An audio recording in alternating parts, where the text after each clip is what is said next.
Hey guys, this is podcast number 3, I believe.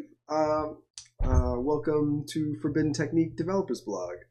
Basically, right now I'm doing a bunch of tests for the inside the school environment. Just kind of posing people for scale, starting to test out more outfits, and making sure the doors feel right to open.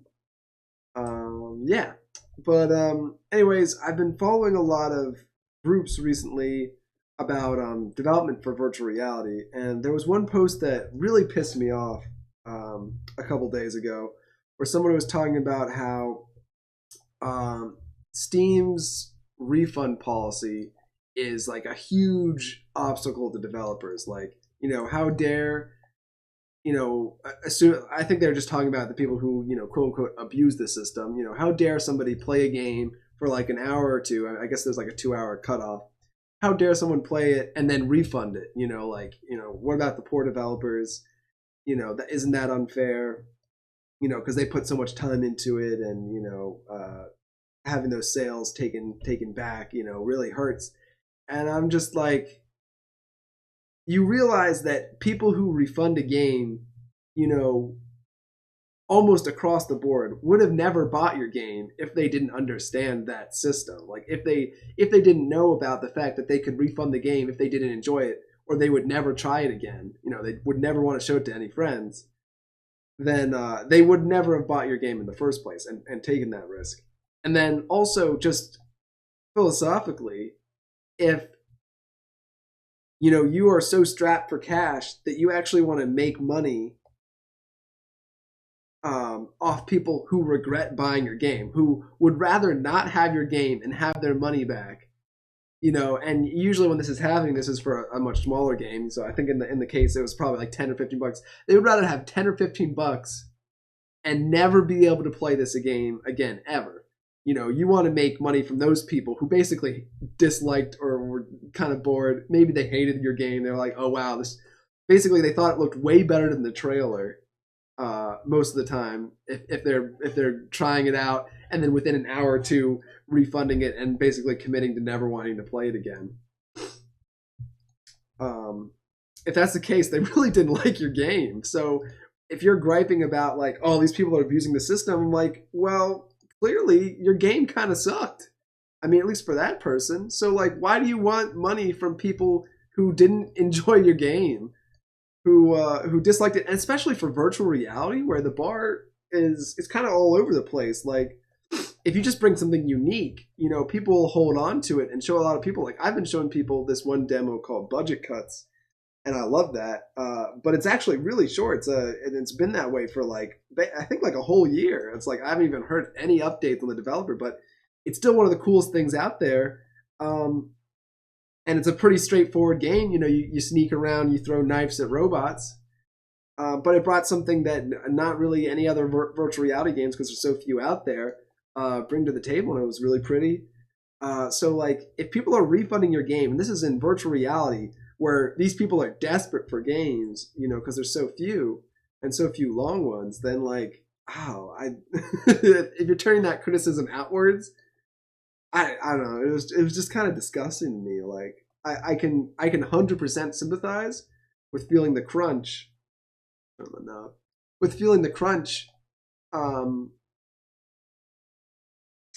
money wise as a small developer, because it's hard to compete with the bigger guys, and you're really struggling for that recognition, and negative feedback really hurts because every person represents way more of your fan base. Like for a big company, they can get a bunch of haters, but it's not a big deal because it's not as big of a deal if one person like really hates it or refunds it or something like that, or just dislikes it, because they have way more people. But for small developers, every person is like an actual like percentage, like a chunk of like all their user base. So that I can definitely see how that stings more, but it doesn't change the fact that your game was not for them. And so trying to get that small, and hopefully the amount of people that are buying and refunding your game isn't that high. If it is, then once again it really comes back to you as the developer. Like, this is virtual reality. People want to have these games. People are looking for the coolest things, because people who have virtual reality right now, they're like ahead of the curve. They're like, it's kind of tricky to find the best games for it. Like you have to really, it's a lot of money to put in. They really want like something cool that they can show to people to get other people on board, to get friends to enjoy it, or just to have a good time. So like you kind of have a very, I guess, loyal or like, trusting and I would say just positive community of people wanting to play virtual reality games that have those systems. So, so the guy that posted was like, "Oh, this is good. This could potentially ruin the virtual reality, platform because developers won't get the money they need to work on." It's like, I'm sorry, And I took a look at his page, and it was not. It was not very visually, like everything was super dark, and it was just picking up things. So I mean, I don't even know how I could spend more than 10 minutes in something like that. Yeah, I just to project that onto everyone else, like, and that's just kind of like a larger thing. Like even with gaming in general, like don't shame consumers for not for regretting their decisions. If you build in a system into Steam that's basically like just like with Xbox Live Arcade back on the 360. If you build in a system for people to test something out with lower risk, it ends up really benefiting because it allows people to be surprised in a good way. Like how many people bought something like, oh, it's probably not that great, but maybe the game was better than the trailer, and that's really, really cool. So like getting on consumers' asses, and you see in the phone market too, like, oh, they're not paying enough. It's just like first off, it's a ridiculous, thing. Like, what do you expect to gain from this? Complaining about like, oh, people should pay more, for this. It's not like saying that does anything. All you're really doing is projecting your own frustration and lack of success on the consumers, which they just want things that they want. Like they either like it or they don't. So to be like, oh, they enjoy this thing, and I know how much they enjoy this thing, but they enjoy it so much that they should be paying more, and pretend that that's something that's bringing down the entire platform in general and not just something on you is, I don't know. It's kind of slimy. It's kind of like the used car salesman stereotype, but worse because it's someone comes in to buy a car and they're like, oh, you need to like pay more for this car. They're like, well, what about we talk about what my needs are as a consumer, and I'll say what I'm willing to pay.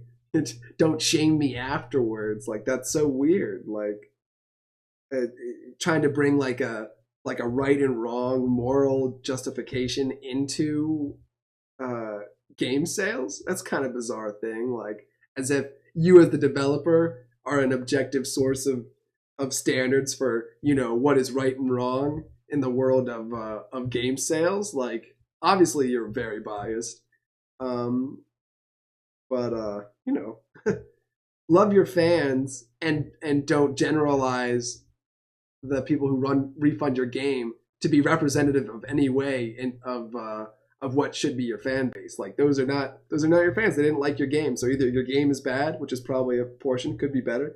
All games could be better. Your game is bad or could be better, mixed with these are not the people who will like your game ever.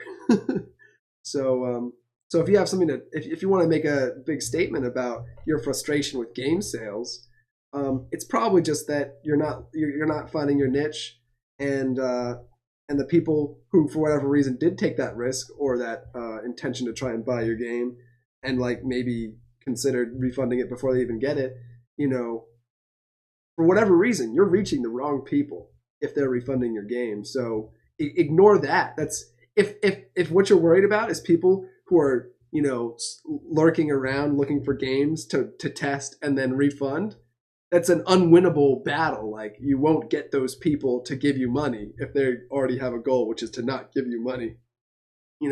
Focus on, well, why aren't I capturing more people that are loyal to my game or like to the development of my game? Like it just looks like you're fixating on the downside in a way that will never lead to positive outcomes. Like all you're doing is is trying to get sympathy from people. Like, I would be a very successful developer, but there's just this system is against me that enables people to exploit me as the developer and enjoy my work, but only for a very small amount of time. It's like, look, you're not going to get anything from these people if they're truly as heartless as you say they are, or as malicious towards you as a developer. You're never going to get anything from those people. You should be focused on, okay, well, if in the process of punishing those people by taking out the refund system or something like that, or messing with it, does that also punish the people who actually like games and have a justifiable reason to refund a game every once in like a blue moon? Oh well. Definitely not a mainstream opinion. I'm sure that a lot of people would agree with me, but it's not necessarily something that you want to share with a lot of developers, because it would piss off a lot of people, because basically what you're telling people is there's no external reason for why your game didn't succeed other than your game was bad and didn't reach the people that you think it should be reaching, which is tough for sure. But yeah, let me know what your thoughts are, and if you've got any other things that you would like me to do a video on, let me know in the description or in the comments section. Thanks.